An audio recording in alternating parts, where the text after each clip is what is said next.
नमस्कार दोस्तों, स्वागत है आपका अपने चैनल एग्ज़ाम ट्रिप्स पर। हम पढ़ रहे हैं KVS special educator PRT TRE 2 के topic education in the emerging Indian society. इसका ये पार्ट 2 होगा। इससे पहले जिन्होंने पार्ट 1 नहीं देखा वो लोग चैनल पर जाकर ज़रूर देख लें।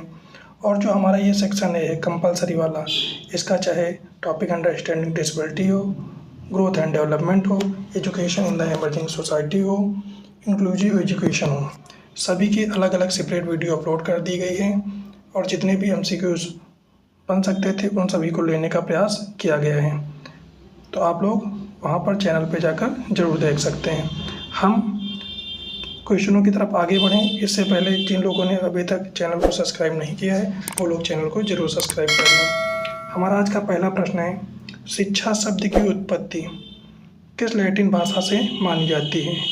Educare, educatum, educare. तो इसका जो राइट आंसर हो जाएगा ऑप्शन नंबर डी यानी उपरोक्त सभी। अगर इसके बारे में हम बात करें तो एडुकेंटम, इसका अर्थ होता है शिक्षित करने का कार्य यानी एक्ट ऑफ टीचिंग। अगर हम एडुकेयर की बात करें तो इसका अर्थ होता है पालना या विकसित करना। अगर हम एडुकेयर की बात करें तो इसका अर्थ होता है अंदर से बाहर की ओर विकसित करना। इस हिसाब से जो इसका राइट आंसर हो जाएगा वो ऑप्शन नंबर डी यानी उपरोक्त सभी। अगला हमारा प्रश्न है, शिक्षा का मुख्य उद्देश्य क्या है? तो जो शिक्षा का मुख्य उद्देश्य होता है वो होता है व्यक्ति का सर्वांगीण विकास, यानी ऑप्शन नंबर बी हमारा क्या हो जाएगा? राइट आंसर हो जाएगा।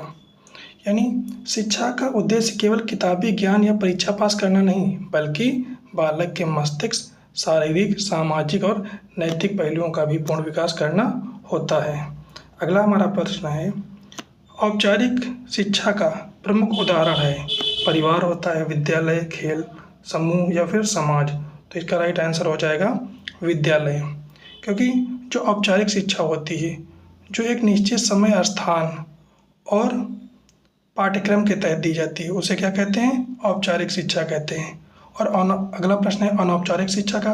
तो हम पहले समझ लेते हैं कि अनौपचारिक शिक्षा क्या होती है। तो जो हमें अपने परिवार, समाज और खेलकूद के माध्यम से सीखने को मिलता है उसे क्या कहा जाता है? अनौपचारिक शिक्षा कहा जाता है। यानी तो हमारा अगला प्रश्न हो जाए, अनौपचारिक शिक्षा का प्रमुख माध्यम है। तो इस हिसाब से इसका जो राइट आंसर हो जाएगा क्या हो जाएगा? परिवार। यानी डिफिनीशन के हिसाब से हमारा राइट आंसर क्या हो जाएगा? परिवार हो जाएगा। और इसको डिस्क्रिप्टिव में भी हमारे टॉपिक में आ सकता है कि अनौपचारिक तथा औपचारिक शिक्षा के बारे में लिखिए। तो औपचारिक शिक्षा क्या होती है? जो एक निश्चित समय, स्थान जैसे स्कूल, कॉलेज और पाठ्यक्रम के तहत दी जाती है। तथा अनौपचारिक शिक्षा जो हम अपने परिवार, समाज और खेलकूद के माध्यम से स्वाभाविक रूप से सीखते हैं उसे क्या कहते हैं? अनौपचारिक शिक्षा कहते हैं। अगला हमारा प्रश्न है, गैर औपचारिक शिक्षा का उदाहरण। तो ये होता है ओपन स्कूल, यानी ऑप्शन नंबर ए हमारा क्या हो जाएगा? राइट आंसर हो जाएगा। अगला हमारा प्रश्न है, 21वीं सदी की शिक्षा का प्रमुख गुण है। तो इसका जो प्रमुख गुण होता है वो होता है कौशल आधारित, यानी ऑप्शन नंबर बी। आज एक कमेंट था कि सर आपके जो वीडियो है उसमें कुछ क्वेश्चन जो है रिपीटेड हो जाते हैं। तो जैसे हम कोई भी टॉपिक पढ़ते हैं उसके अंतर्गत जितने भी सब टॉपिक्स हैं उनसे प्रश्नों को लेने का प्रयास किया जाता है, लेकिन हमारे सब टॉपिक्स में कुछ जो वर्ड हैं वो क्या है? रिपीटेड हैं, चाहे वो पेरेंट्स का हो या इंक्लूसिव का हो। तो इनसे जो उस टॉपिक में प्रश्न बन सकते हैं उनको लिया जाता है। तो इस हिसाब से क्या हो जाता है? रिपीटेड हो जाते हैं। तो उससे आपका एक फ़ायदा भी है कि आपका वो रिवीजन हो जाता है, लेकिन वो दूसरे टॉपिक के हिसाब से होता है। तो इस चीज़ को भी क्या रखें? ध्यान में रखें। अगला प्रश्न है, 21वीं सदी की शिक्षा का प्रमुख गुण है। तो इसका जो प्रमुख गुण होता है वो कौशल आधारित शिक्षा, यानी ऑप्शन नंबर बी क्या हो जाएगा? करेक्ट हो जाएगा। अगला प्रश्न है, शिक्षा का सामाजिक उद्देश्य है। तो ये होता है सामाजिकरण, यानी ऑप्शन नंबर बी हमारा क्या हो जाएगा? करेक्ट आंसर हो जाएगा। अगला प्रश्न है, शिक्षा का दार्शनिक आधार किससे संबंधित है? तो ये संबंधित होता है जीवन दृष्टिकोण से, यानी ऑप्शन नंबर बी यहाँ पर इसका राइट आंसर हो जाएगा। अगला प्रश्न है, शिक्षा का मनोवैज्ञानिक आधार किससे जुड़ा है? तो ये जुड़ा होता है बाल विकास से, यानी ऑप्शन नंबर बी यहाँ पर इसका करेक्ट आंसर बन जाएगा। अगला हमारा प्रश्न है, शिक्षा की प्रमुख एजेंसी नहीं है विद्यालय, परिवार, मीडिया या न्यायालय। तो इसका जो करेक्ट आंसर हो जाएगा वो हो जाएगा न्यायालय, यानी जो न्यायालय है वह शिक्षा की प्रमुख एजेंसी नहीं है। तो इस हिसाब से ऑप्शन नंबर जो हमारा डी हो जाएगा वो क्या हो जाएगा, करेक्ट आंसर हो जाएगा। अगला हमारा प्रश्न है, सामाजिकरण की प्रथम संस्था है, तो कौन सी संस्था है, परिवार, यानी परिवार के द्वारा ही बच्चा क्या करता है, सामाजिकरण को सीखता है। अगला हमारा प्रश्न है, शिक्षा का आर्थिक उद्देश्य क्या है, राष्ट्रीय विकास, खेल, मनोरंजन या कला। तो इसका ऑप्शन हो जाएगा ए, यानी क्या, राष्ट्रीय विकास। अगला क्वेश्चन है, शिक्षा का नैतिक उद्देश्य है, तो जो शिक्षा का नैतिक उद्देश्य होता है वो होता है चरित्र निर्माण, यानी ऑप्शन नंबर बी। अगला हमारा प्रश्न है, शिक्षा का राजनैतिक उद्देश्य है, तो ये होता है नेतृत्व विकास, यानी ऑप्शन नंबर ए। अगला हमारा प्रश्न है, जीवन प्रयत्न शिक्षा का अर्थ, तो जीवन प्रयत्न शिक्षा का अर्थ होता है आजीवन शिक्षा, यानी जो पूरे जीवन यानी जन्म से लेकर मृत्यु तक जो शिक्षा चलती है उसे ही जीवन प्रयत्न शिक्षा के नाम से जाना जाता है। अगला हमारा जो सब टॉपिक्स है वो है functions and modes of education. तो आप देख रहे होंगे कि टॉपिक के अंतर्गत जितने सब टॉपिक्स हैं उनसे भी प्रश्न करवाए जा रहे हैं। तो हमारा जो अगला प्रश्न है, ओपन शिक्षा प्रणाली का उदाहरण है, तो इग्नू क्या है, ओपन शिक्षा प्रणाली का एक उदाहरण है। हम सोच रहे हैं कि आप लोगों के लिए एक फुल फॉर्म वाली वीडियो भी ले आई जाए, क्योंकि हो सकता है हमारे एग्ज़ाम में 1 से 2 फुल फॉर्म भी पूछ ली जाए। तो अगर आपको लगता है कि फुल फॉर्म वाली वीडियो लाई जाए तो आप लोग कमेंट में ज़रूर बताएं, उस हिसाब से प्लान किया जाएगा। अगला प्रश्न है, ब्लेंडेड लर्निंग का अर्थ है, तो इसका अर्थ होता है ऑनलाइन प्लस ऑफलाइन, यानी ऑप्शन नंबर सी। अगला क्वेश्चन है, समावेशी शिक्षा का उद्देश्य होता है सभी को साथ में पढ़ाना, यानी ऑप्शन नंबर बी। अगला प्रश्न है, विशेष विद्यालय किसके लिए होते हैं, तो वो होते हैं दिव्यांग छात्रों के लिए, यानी ऑप्शन नंबर बी। अगला हमारा प्रश्न है, गृह आधारित शिक्षा किसके लिए उपयोगी होती है, तो वो गंभीर दिव्यांग व्यक्तियों के लिए, यानी ऑप्शन नंबर ए। अगला क्वेश्चन है, दूरी शिक्षा का प्रमुख साधन है रेडियो, टीवी, इंटरनेट या फिर उपरोक्त सभी। तो जो दूरस्थ शिक्षा होती है, यानी दूरी शिक्षा का के जो प्रमुख साधन होते हैं वो रेडियो के माध्यम से सीखा जा सकता है, टीवी, इंटरनेट, यानी ये सभी, यानी ऑप्शन नंबर डी क्या हो जाएगा, करेक्ट आंसर हो जाएगा। अगला हमारा प्रश्न है, शिक्षा में एनजीओ की भूमिका है, तो वो सहयोग व सहायता की भूमिका होती है, यानी ऑप्शन नंबर हमारा यहाँ से बी क्या हो जाएगा, करेक्ट हो जाएगा। कुछ लोगों का कहना था सर हार्ड एमसीक्यूज भी करवा दीजिए, तो उसके लिए आप लोगों की एक सेपरेट वीडियो 500 क्वेश्चनों की अपलोड कर दी गई है, तो आप वो जाकर देख सकते हैं। अगला प्रश्न है, नियमित शिक्षा का माध्यम है, तो ये क्या है, विद्यालय जो है नियमित शिक्षा का एक माध्यम है। अगला हमारा प्रश्न है, ऑनलाइन शिक्षा का मुख्य लाभ है, तो ऑनलाइन जो शिक्षा होती है वो क्या होता है, उसमें लचीलापन होता है, यानी ऑप्शन नंबर ए यहाँ से करेक्ट आंसर हो जाएगा। अगला, समावेशन का सिद्धांत आधारित है, तो ये आधारित होता है समानता पर, यानी ऑप्शन नंबर ए यहाँ से करेक्ट आंसर हो जाएगा। अगला हमारा प्रश्न है, मुख्य धारा शिक्षा का अर्थ है, तो सभी सामान्य छात्रों को नियमित विद्यालय में शिक्षा, यानी ऑप्शन नंबर बी क्या हो जाएगा, करेक्ट आंसर हो जाएगा। अगला प्रश्न है, समावेशी शिक्षा का मूल सिद्धांत क्या है, तो वो है समान अवसर, यानी ऑप्शन नंबर बी क्या हो जाएगा, करेक्ट आंसर हो जाएगा। अगला हमारा प्रश्न है, विशेष शिक्षा की आवश्यकता होती है, तो ये होती है विशेष आवश्यकता वाले बच्चों को, यानी ऑप्शन नंबर सी। अगला हमारा प्रश्न है, गैर सरकारी संगठन एनजीओ शिक्षा में क्या भूमिका निभाते हैं, तो निभाते हैं सहयोग एवं सहायता की, यानी ऑप्शन नंबर बी क्या हो जाएगा, करेक्ट आंसर हो जाएगा। हमारा 30 नंबर क्वेश्चन है, शिक्षा का प्रमुख सामाजिक कार्य है, सामाजिकरण, लाभ कमाना, प्रतियोगिता बढ़ाना या फिर राजनीतिक प्रचार। तो इसका जो सामाजिक कार्य होता है वो होता है सामाजिकरण, यानी ऑप्शन नंबर हमारा ए क्या हो जाएगा, राइट आंसर हो जाएगा।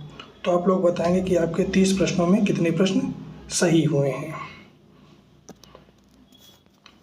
क्योंकि अब हमारा पूरा सिलेबस जो है वो कंप्लीट हो चुका है टॉपिक वाइज। और ये शायद यूट्यूब पे पहला चैनल होगा जिसमें KVS PRT स्पेशल एजुकेटर का टॉपिक वाइज सारा सिलेबस कंप्लीट कर दिया गया है MCQs के फॉर्म वाला।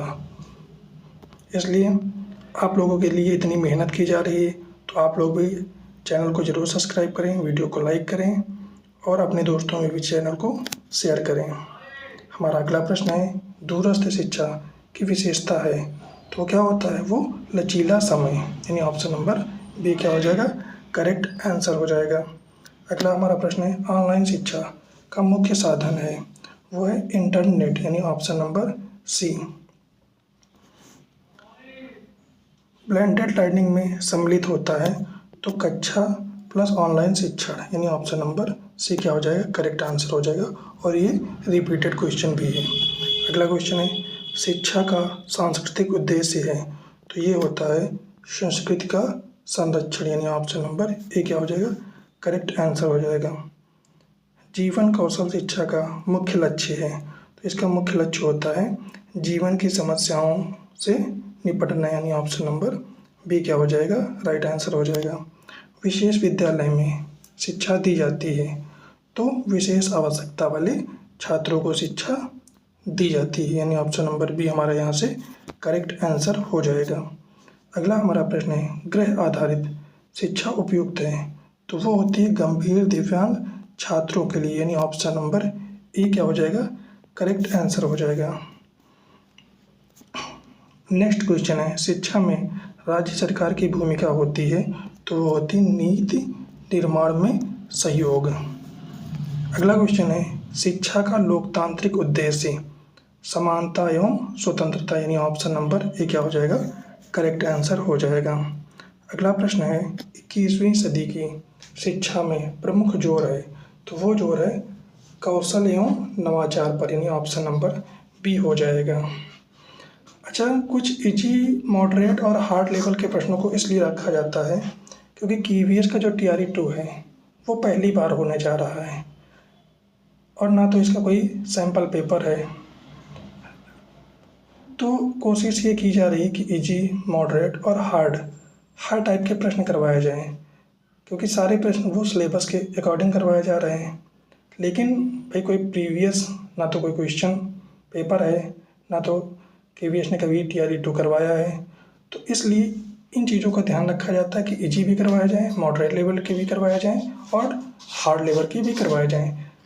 लेकिन आपको प्रश्नों के साथ साथ शब्दावली को भी पकड़ना है कि कौन सा क्वेश्चन किस टाइप से है और उसके ऑप्शन किस टाइप के हैं, ताकि आपको पेपर में कोई भी दिक्कत ना हो। अगला हमारा प्रश्न है, शिक्षा का प्रमुख मनोवैज्ञानिक कार्य तो वो होता है व्यक्तित्व का विकास, यानी ऑप्शन नंबर ए यहाँ पर हमारा राइट आंसर हो जाएगा। अगला हमारा प्रश्न है, औपचारिक शिक्षा की विशेषता है तो वो होता है निश्चित पाठ्यक्रम, यानी ऑप्शन नंबर ए। अगला हमारा प्रश्न है, अनौपचारिक शिक्षा प्राप्त होती है तो ये होती है परिवार एवं समाज से। तो अभी ऊपर हमने औपचारिक और अनौपचारिक पढ़ा है, लेकिन वहाँ प्रश्न पूछने का तरीका अलग था और उसके ऑप्शन अलग थे। यहाँ पर प्रश्न पूछने का तरीका अलग है और इसके ऑप्शन अलग हैं। ये रिपीटेड क्वेश्चन नहीं कहे जाएंगे, ये कहे जाएंगे कि उस पैटर्न के आधार पर अलग अलग टाइप से कितने प्रश्न बन सकते हैं। तो इसलिए हम उस टाइप से जितने प्रश्नों को बनाए जा सकते हैं उन प्रश्नों को बनाने का प्रयास किया जाता है। अगला प्रश्न है, गैर औपचारिक शिक्षा का उद्देश्य है तो इसका जो उद्देश्य होता है स्कूल छोड़ चुके बच्चों को शिक्षा देना, या केवल मेधावी छात्रों को पढ़ाना, केवल परीक्षा लेना, केवल प्रमाण पत्र देना। तो इसका राइट आंसर हो जाएगा स्कूल छोड़ चुके बच्चों को शिक्षा देना। अगला हमारा प्रश्न है, शिक्षा का राष्ट्रीय उद्देश्य है तो वो होता है राष्ट्रीय एकता। अगला हमारा प्रश्न है, शिक्षा का आर्थिक विकास से संबंध है तो वो प्रत्यक्ष, यानी ऑप्शन नंबर ए यहाँ पर करेक्ट आंसर हो जाएगा। अगला हमारा प्रश्न है शिक्षा का नैतिक कार्य है, तो हो जाएगा चरित्र निर्माण यानी ऑप्शन नंबर ए। अगला शिक्षा का आध्यात्मिक उद्देश्य है, तो वो आत्म विकास। अगला हमारा प्रश्न है शिक्षा में तकनीकी उपयोग का उद्देश्य होता है, तो शिक्षण को प्रभावी बनाना यानी ऑप्शन नंबर ए हमारा यहाँ से करेक्ट आंसर हो जाएगा। अगला और इम्पोर्टेंट प्रश्न है बुनियादी शिक्षा के प्रवर्तक थे, तो कौन था भाई? गांधी जी यानी option number B.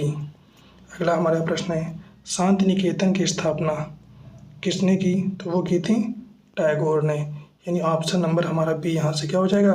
Correct option हो जाएगा। अगर इसके बारे में थोड़ा और जानना चाहें तो शांति निकेतन की स्थापना मूल रूप से महर्षि देवेंद्रनाथ टैगोर यानी जो रविंद्रनाथ टैगोर जी के पिता थे ने 1863 में एक आश्रम के रूप में की थी। बाद में उनके पुत्र और प्रसिद्ध कवि रविंद्रनाथ टैगोर ने 1901 में वहां पर एक प्रायोगिक स्कूल यानी आवासीय विद्यालय की स्थापना की, जो बाद में 1921 में विश्व भारती विश्वविद्यालय बन गया और इसे ही 2023 में यूनेस्को विश्व धरोहर स्थल का दर्जा भी मिला। अगला हमारा प्रश्न है प्रयोगवाद के प्रवर्तक थे, तो वो थे जॉन डुई यानी ऑप्शन नंबर ए।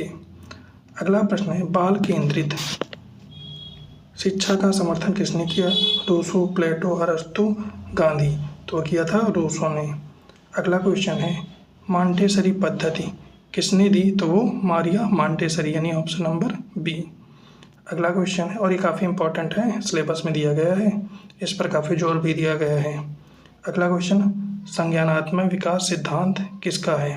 तो वो है पियाजे का, यानी ऑप्शन नंबर ए यहाँ से हमारा करेक्ट आंसर हो जाएगा। अगला प्रश्न है आदर्शवाद के समर्थक, तो वो हैं प्लेटो यानी ऑप्शन नंबर ए। अगला प्रश्न है स्वामी विवेकानंद ने शिक्षा को कहा, तो वो क्या कहा था? चरित्र निर्माण यानी ऑप्शन नंबर बी। इसका क्या हो जाएगा? करेक्ट आंसर हो जाएगा। अगला अरविंद घोष का शिक्षा दर्शन था आध्यात्मिक विकास, व्यावसायिक, तकनीकी या फिर राजनीतिक, तो उनका था आध्यात्मिक विकास यानी ऑप्शन नंबर ए यहाँ से हमारा करेक्ट आंसर हो जाएगा। अगला प्रश्न है प्राकृतिक शिक्षा के समर्थक थे, तो वो थे रूसो यानी ऑप्शन नंबर ए यहाँ से हमारा राइट आंसर हो जाएगा। अगला हमारा प्रश्न है जॉन लॉक किस सिद्धांत के समर्थक थे? तो वो थे अनुभववाद के यानी ऑप्शन नंबर सी हमारा क्या हो जाएगा? करेक्ट आंसर हो जाएगा। अगला हमारा प्रश्न है लॉक के अनुसार बालक का मन जन्म के समय होता है, तो वो खाली पट होता है यानी टेबुलर आशा होता है, यानी इसका ऑप्शन नंबर बी हमारा क्या हो जाएगा? करेक्ट आंसर हो जाएगा। अगला हमारा प्रश्न है जॉन डुई किस शिक्षा दर्शन से संबंधित हैं? तो वो हैं प्रयोगवाद से, यानी ऑप्शन नंबर बी हमारा यहाँ पर करेक्ट आंसर हो जाएगा। अगला प्रश्न है लर्निंग बाय डूइंग का सिद्धांत किसने दिया? तो ये दिया था डुई ने, यानी ऑप्शन नंबर बी। अगला क्वेश्चन है और इम्पॉर्टेंट भी क्वेश्चन है कि रूसो की प्रसिद्ध पुस्तक है, तो एमिल है, यानी ऑप्शन नंबर बी। अगला हमारा प्रश्न है मॉन्टेसरी पद्धति का मुख्य आधार है, तो वो होता है बाल केंद्रित। अभी हमने इससे संबंधित 2 प्रश्न पूछे, लेकिन अगर आप पहला प्रश्न और दूसरे प्रश्न में कंपैरिजन करेंगे तो दोनों के क्वेश्चन का पूछने का तरीका और ऑप्शन क्या है?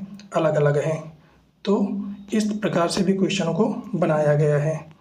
अगला हमारा प्रश्न है पियाजे के अनुसार संज्ञानात्मक विकास के कितने चरण होते हैं? तो 4 चरण होते हैं। पियाजे का प्रथम चरण है तो वो होता है संवेदी प्रेरक, यानी ऑप्शन नंबर बी। अगला हमारा प्रश्न है आदर्शवाद के अनुसार शिक्षा का उद्देश्य है, तो वो होता है आध्यात्मिक विकास, यानी option number B.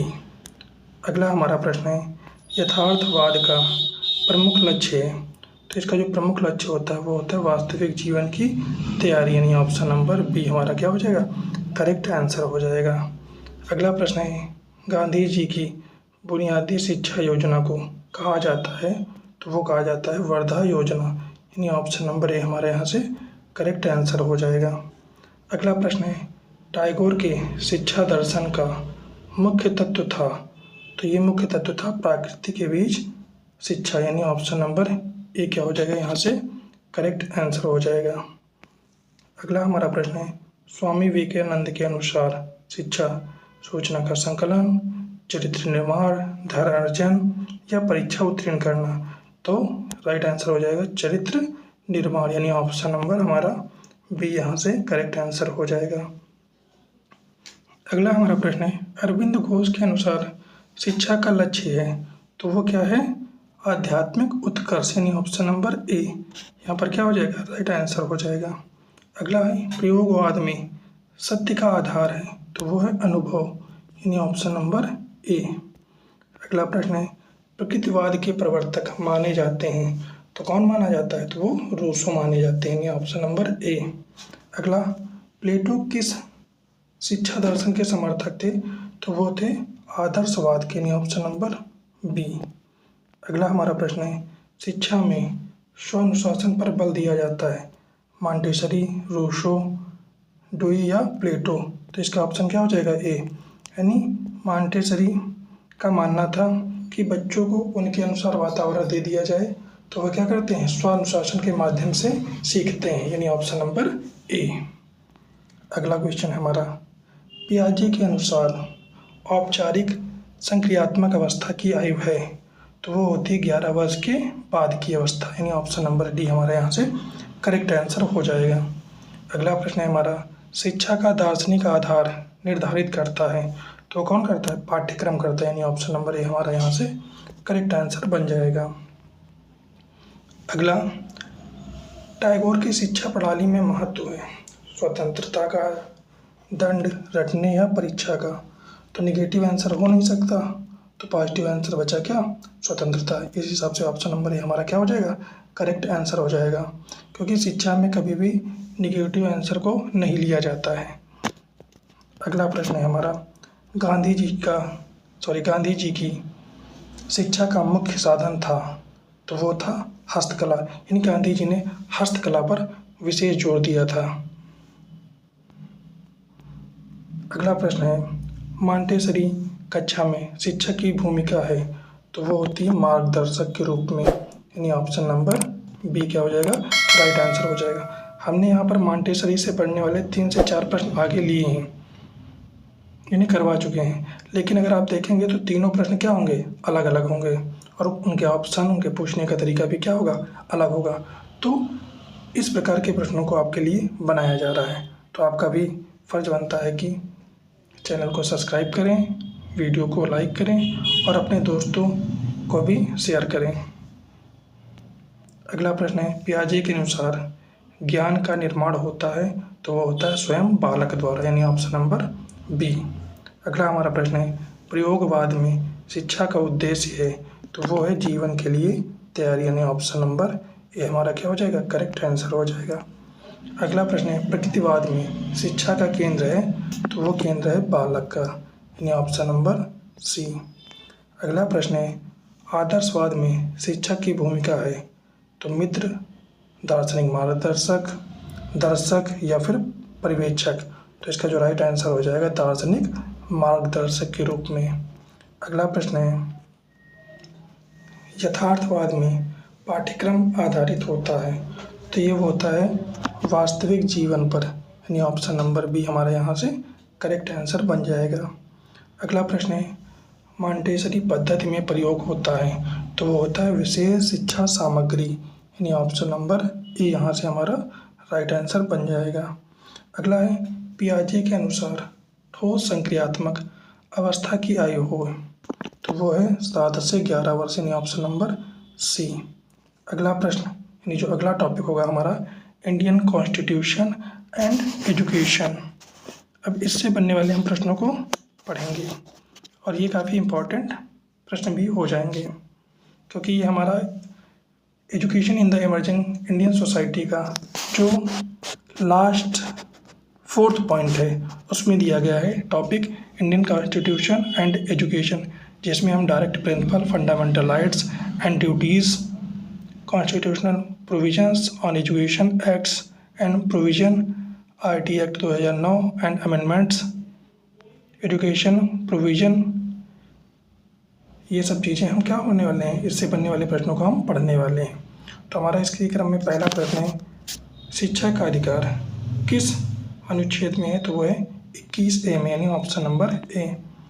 RTE act लागू हुआ, तो ये लागू हुआ था कब? 2010 में, यानी लागू 2010 में हुआ और बना था 2009 में, यानी ऑप्शन नंबर सी हमारा यहाँ से करेक्ट आंसर हो जाएगा। मौलिक कर्तव्य का उल्लेख किसमें है? तो वो उसका उल्लेख किया गया है भाग 4A में, यानी ऑप्शन नंबर हमारा क्या हो जाएगा? सी राइट आंसर हो जाएगा। नीति निर्देशक तत्व हैं, तो वो होते हैं मार्गदर्शक के रूप में, यानी मार्गदर्शक होते हैं और इन्हें न्यायालय द्वारा लागू नहीं किया जा सकता है। अगला, RPWD एक्ट पारित हुआ, तो पारित हुआ था 2016 में और लागू हुआ था 2017 में।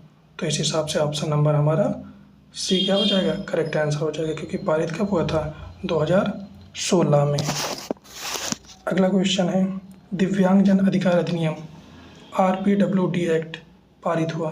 तो देखिए यहाँ पर हिंदी में प्रश्न पूछ लिया गया है, यहाँ पर डायरेक्ट पूछ लिया गया है, लेकिन दोनों के आंसर क्या होंगे? सेम होंगे, यानी 2016। अगला प्रश्न है, RPWD एक्ट 2016 के अनुसार दिव्यांगताओं की संख्या कितनी है? वो है 21 प्रकार की। अब अगर आप इसको दूसरे वीडियो में भी देखेंगे तो ये क्वेश्चन क्या मिलेगा? रिपीटेड मिलेगा, क्योंकि हमने जो सेक्शन बी कराया है उसमें भी क्या है? RPWD एक्ट के बारे में दिया गया है। तो इस हिसाब से क्या हो जाते हैं? क्वेश्चन रिपीटेड हो जाते हैं, क्योंकि उस टॉपिक में दिया गया है तो वहाँ पर कराना क्या हो जाती है? मजबूरी हो जाती है। अगला हमारा प्रश्न है, शिक्षा को समवर्ती सूची में शामिल किया गया है, तो वो 42वां संविधान संशोधन, ऑप्शन नंबर ए। अगला, शिक्षा का अधिकार किस वर्ष लागू हुआ? तो वो 2010 में लागू हुआ, यानी ऑप्शन नंबर सी 2010। अगला हमारा प्रश्न है, RTE एक्ट के अनुसार निःशुल्क एवं अनिवार्य शिक्षा किस आयु वर्ग को?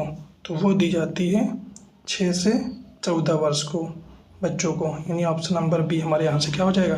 करेक्ट आंसर हो जाएगा। अब हमारा क्वेश्चन है कि RPWD एक्ट 2016 में किस उम्र के बच्चों को निःशुल्क एवं अनिवार्य शिक्षा दी जाती है? अगला हमारा प्रश्न है, भारतीय संविधान का अनुच्छेद 21A का संबंध है समानता, स्वतंत्रता, शिक्षा का अधिकार या फिर संवैधानिक उपचार? तो ये हो जाएगा ऑप्शन नंबर सी, शिक्षा का अधिकार। अगला हमारा प्रश्न है, नीति निर्देशक तत्व किस भाग में है? तो वो है भाग 2 में। किसमें है? भाग 2 में, यानी ऑप्शन नंबर बी हमारा क्या हो जाएगा? करेक्ट आंसर हो जाएगा। अगला है, मौलिक अधिकार किस भाग में वर्णित है? तो वो है किसमें? भाग 3 में, ऑप्शन नंबर ए। यहाँ पर कंफ्यूज मत होना, मौलिक अधिकार और मौलिक कर्तव्य दोनों क्या हैं? अलग अलग हैं, और दोनों के भाग भी क्या हैं? अलग अलग हैं। अगला, मौलिक कर्तव्य जोड़े गए हैं, तो वो 42वें संविधान संशोधन द्वारा जोड़े गए हैं। अगला, RTE एक्ट के अंतर्गत निजी विद्यालयों में कितने प्रतिशत सीटें आरक्षित हैं EWS हेतु? तो वो जो हैं 25% सीटें क्या की गई हैं? आरक्षित की गई हैं। अगला, RPWD एक्ट 2016 में समावेशी शिक्षा का प्रावधान है? हाँ, नहीं, आंशिक केवल उच्च शिक्षा में। तो इसका आंसर हो जाएगा क्या? ऑप्शन नंबर ए, यानी हाँ। अगला प्रश्न है, संविधान का अनुच्छेद 45 संबंधित है? तो वो संबंधित है प्रारंभिक बाल्यावस्था देखभाल एवं शिक्षा से संबंधित। अगला प्रश्न है, शिक्षा नीति 1986 में विशेष जोर दिया गया, तो महिला शिक्षा पर, यानी ऑप्शन नंबर ए हमारे यहाँ से क्या हो जाएगा? करेक्ट आंसर हो जाएगा।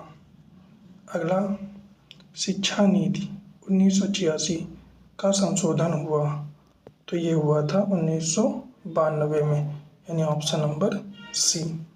अगला हमारा प्रश्न है, राष्ट्रीय शिक्षा नीति 2020 में नई संरचना है, तो 5+3+3+4 यानी ऑप्शन नंबर बी हमारे यहाँ से करेक्ट आंसर बन जाएगा। अगला है NEP 2020 में ECC का पूर्ण रूप क्या है? Yearly childhood care and education, यानी ऑप्शन नंबर ए हमारा यहाँ से करेक्ट आंसर हो जाएगा। अगला है शिक्षा आयोग 1964-66 के अध्यक्ष थे, तो वो थे कोठारी, यानी ऑप्शन नंबर सी क्या हो जाएगा? राइट आंसर हो जाएगा। क्या कोई कोठारी जी का पूरा नाम क्या था बता सकता है? अगर किसी को पता है तो कमेंट बॉक्स में ज़रूर बताएं। अगला, विश्वविद्यालय शिक्षा आयोग 1948-49 के अध्यक्ष थे, तो वो थे राधा कृष्णन, यानी ऑप्शन नंबर ए। अगला हमारा प्रश्न है, माध्यमिक शिक्षा आयोग 1952-53 के अध्यक्ष थे, तो मुदालियर, ऑप्शन नंबर ए हमारे यहाँ से क्या हो जाएगा? राइट आंसर हो जाएगा। अगला प्रश्न है, NEP 2020 में बोर्ड परीक्षा आयोजित की जाएगी, तो क्या है? वर्ष में 2 बार, यानी 2 बार परीक्षा का प्रावधान है, यानी ऑप्शन नंबर ए। अगला है, शिक्षा का उद्देश्य NEP 2020 के अनुसार रटने की प्रवृत्ति, समग्र विकास, केवल परीक्षा, केवल रोजगार, तो समग्र विकास पर क्या दिया गया है? जोर दिया गया है, यानी ऑप्शन नंबर बी यहाँ पे क्या हो जाएगा? राइट आंसर हो जाएगा। अगला प्रश्न है, RPWD एक्ट 2016 के अनुसार उच्च शिक्षा संस्थानों में आरक्षण है, तो कितना आरक्षण है? 5%, ऑप्शन नंबर सी। अगला है, RTE एक्ट में शिक्षक छात्र अनुपात निर्धारित किया गया है, तो वो हाँ निर्धारित किया गया है। हमारा प्रश्न है कि किस रेशियो में निर्धारित किया गया है? आप लोग कमेंट में ज़रूर बताएं। अगला है, शिक्षा का अधिकार अधिनियम लागू हुआ, तो 1 अप्रैल 2010 को क्या किया गया? लागू हुआ। अगला, समावेशी शिक्षा का संवैधानिक अधिकार है, तो वह समानता का अधिकार, यानी ऑप्शन नंबर ए क्या हो जाएगा? करेक्ट आंसर हो जाएगा। अगला हमारा प्रश्न है, शिक्षा को मौलिक अधिकार बनाया गया, तो वो 86वां संविधान संशोधन, यानी ऑप्शन नंबर ए हमारे यहाँ से क्या हो जाएगा? करेक्ट हो जाएगा। अगला हमारा जो प्रश्न है वो है जो अगला हमारा सब टॉपिक्स है education in the emerging Indian society का, वो है एजुकेशन कमीशन एंड NEP से संबंधित। तो आप अपने सिलेबस के टॉपिक से भी मिला सकते हैं कि यहाँ पर जो क्वेश्चन आपको करवाए जा रहे हैं वो टॉपिक और उसके सब टॉपिक से संबंधित करवाए जा रहे हैं। तो हमारा अगला प्रश्न है, विश्वविद्यालय शिक्षा आयोग 1948-49 के अध्यक्ष थे, तो वो राधा कृष्णन थे, यानी ऑप्शन नंबर बी यहाँ से क्या हो जाएगा? करेक्ट हो जाएगा। अगला हमारा प्रश्न है, माध्यमिक शिक्षा आयोग के अध्यक्ष, तो वो थे मुदालियर, यानी ऑप्शन नंबर ए। अगला क्वेश्चन है, कोठारी आयोग स्थापित हुआ, तो वो हुआ था 1964 में। अगला प्रश्न है, राष्ट्रीय शिक्षा नीति 1986 संशोधित हुई थी, तो वो संशोधित हुई थी 1992 में। अगला है, NEP 2020 में नई संरचना है, तो 5+3+3+4 की, यानी ऑप्शन नंबर बी क्या हो जाएगा? राइट आंसर हो जाएगा, और ये रिपीटेड क्वेश्चन है। अगला क्वेश्चन है, ECC किससे संबंधित है, तो वो प्रारंभिक बाल्यावस्था शिक्षा से, यानी ऑप्शन नंबर बी हमारे यहाँ से करेक्ट आंसर बन जाएगा। अगला है, समावेशी शिक्षा को बढ़ावा दिया गया है, तो NPE 1968 में, NPE 1986, NEP 2020, यानी उपरोक्त सभी में। लेकिन जो सबसे ज़्यादा बढ़ावा दिया गया है वो दिया गया है NEP 2020 में, समावेशी को सबसे ज़्यादा बढ़ावा दिया गया है। लेकिन इसका ऑप्शन नंबर क्या हो जाएगा? डी क्या हो जाएगा? राइट आंसर हो जाएगा। तो क्वेश्चन की प्रवृत्ति पर भी डिपेंड करेगा कि कौन सा ऑप्शन हमारा सही होगा। अगला है, शिक्षा समवर्ती सूची में जोड़ी गई है 42वें संविधान संशोधन के द्वारा। अगला, RTE के अंतर्गत आयु सीमा है 6 से 14 वर्ष के बच्चों को निःशुल्क या अनिवार्य शिक्षा दी जाए। अभी ऊपर यही सेम क्वेश्चन था, लेकिन वहाँ पर क्वेश्चन पूछने का तरीका अलग था। वहाँ पर था कि आरटीई के अंतर्गत किस आयु वर्ग के बच्चों को निःशुल्क शिक्षा प्रदान किया जाएगा, और यहाँ पर उतनी टॉपिक को हटा दिया गया। यहाँ पर सिर्फ पूछ लिया गया है आरटीई के अंतर्गत आयु सीमाएँ हैं, तो आप इन चीज़ों को भी ध्यान रखेंगे। अगला NEP 2020 में बोर्ड परीक्षाएं आयोजित होंगी, तो वो वर्ष में 2 बार। अगला हमारा प्रश्न है हंटर आयोग 1982 मुख्यतः संबंधित है, तो वो है प्राथमिक शिक्षा से संबंधित है। अगला प्रश्न है सैंडलर आयोग 1917-19 संबंधित है, तो वो है विश्वविद्यालय शिक्षा से संबंधित, यानी ऑप्शन नंबर बी। अगला कोठारी आयोग का मुख्य नारा था, तो वो था शिक्षा और राष्ट्रीय विकास का, यानी ऑप्शन नंबर सी। अगला प्रश्न है कोठारी आयोग ने किस प्रणाली की सिफारिश की थी, तो वो 10+2 की क्या की थी, सिफारिश की थी। अगला प्रश्न है हमारा राष्ट्रीय शिक्षा नीति 1968 का आधार था, तो वो था कोठारी आयोग का, यानी ऑप्शन नंबर हमारा सी यहाँ से करेक्ट आंसर बन जाएगा। अगला है शिक्षा नीति 1986 में ऑपरेशन ब्लैक बोर्ड का उद्देश्य था, तो वो था प्राथमिक विद्यालयों में आधारभूत सुविधाओं से संबंधित, यानी ऑप्शन नंबर बी हमारा क्या हो जाएगा, करेक्ट आंसर हो जाएगा। अगला योजना कार्यान्वयन प्रोग्राम ऑफ एक्शन 1992 संबंधित था, तो ये था NPE 1986 से, यानी ऑप्शन नंबर बी हमारे यहाँ से करेक्ट आंसर बन जाएगा। अगला प्रश्न है NEP 2020 में मातृभाषा में शिक्षा का प्रावधान है, तो कक्षा 5 तक, ऑप्शन नंबर बी हमारा क्या हो जाएगा, करेक्ट आंसर हो जाएगा। अगला प्रश्न है NEP 2020 में व्यावसायिक शिक्षा प्रारंभ होगी, तो कक्षा 6 से, यानी ऑप्शन नंबर बी हमारा यहाँ से करेक्ट आंसर बन जाएगा। अगला प्रश्न है NEP 2020 में GER ग्रास एनरोलमेंट रेशियो 2030 तक का लक्ष्य है, तो कितना लक्ष्य रखा गया है, तो 100% लक्ष्य रखा गया है। अगला प्रश्न है राष्ट्रीय शिक्षा नीति 2020 का उद्देश्य है, तो समग्र एवं बहुआयामी विकास का, यानी ऑप्शन नंबर बी।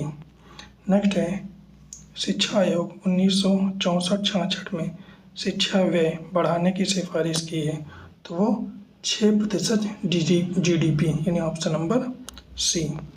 अगला क्वेश्चन है समावेशी शिक्षा को विशेष बल दिया गया है, तो उपरोक्त में सभी, लेकिन जो सबसे ज़्यादा जो बल दिया गया है वो न्यू एजुकेशन पॉलिसी 2020 में दिया गया है। अगला प्रश्न है राष्ट्रीय शिक्षा नीति 2020 में बहुविषयक शिक्षा को बढ़ावा देने हेतु प्रावधान है, तो हाँ, यानी ऑप्शन नंबर ए। अगला NEP 2020 के अनुसार शिक्षा कार्यक्रम होगा 1 वर्ष का, 2 वर्ष का, 3 वर्ष का, 4 वर्ष प्लस समेकित बीएड, तो ऑप्शन नंबर डी हमारा यहाँ से क्या हो जाएगा, करेक्ट आंसर हो जाएगा। अगला है राष्ट्रीय शिक्षा नीति 2020 में बोर्ड परीक्षाओं का उद्देश्य है, तो योग्यता आधारित मूल्यांकन, ऑप्शन नंबर बी। अगला है शिक्षा को सामाजिक परिवर्तन का साधन माना गया है, तो वो कोठारी आयोग में माना गया है। अगला हमारा प्रश्न है RTE एक्ट में नो डिटेंशन पॉलिसी प्रारंभ हुई थी, तो कक्षा 8 तक। इसमें यह था कि कक्षा 8 तक के बच्चों को ना तो फेल किया जाएगा, ना ही स्कूल से निकाला जाएगा, लेकिन अभी से क्या किया गया है, समाप्त कर दिया गया है 2019 में। अगला है NEP 2020 में बहुभाषिकता को बढ़ावा दिया गया है, तो इसमें हाँ, यानी ऑप्शन नंबर ये क्या हो जाएगा, करेक्ट आंसर हो जाएगा। अगला है शिक्षा का अंतिम लक्ष्य माना जाता है, तो व्यक्तित्व का सर्वांगीण विकास। तो आज की वीडियो हमारी कैसी लगी आप लोगों को कमेंट में ज़रूर बताइएगा, और पूरी कोशिश की गई है कि जितने भी क्वेश्चन कराए जाएँ वो एग्ज़ाम ओरिएंटेड कराए जाएँ और सिलेबस के अकॉर्डिंग ही करवाए जाएँ। इसीलिए हमने उसमें सब टॉपिक्स भी ऐड कर दिए गए थे, ताकि आप लोग उसको देख सकें। जो भी लोग चैनल पे पहली बार आए हैं और उन लोगों को वीडियो अच्छी लगी है, तो वो लोग चैनल को भाई ज़रूर सब्सक्राइब कर लें, क्योंकि ये मेहनत आप लोगों के लिए की जा रही है ताकि आपका पेपर बहुत अच्छा हो और आप उसमें सफल हों। पूरा वीडियो देखने के लिए धन्यवाद। जय हिंद, जय भारत। पढ़ते रहिए, खुश रहिए।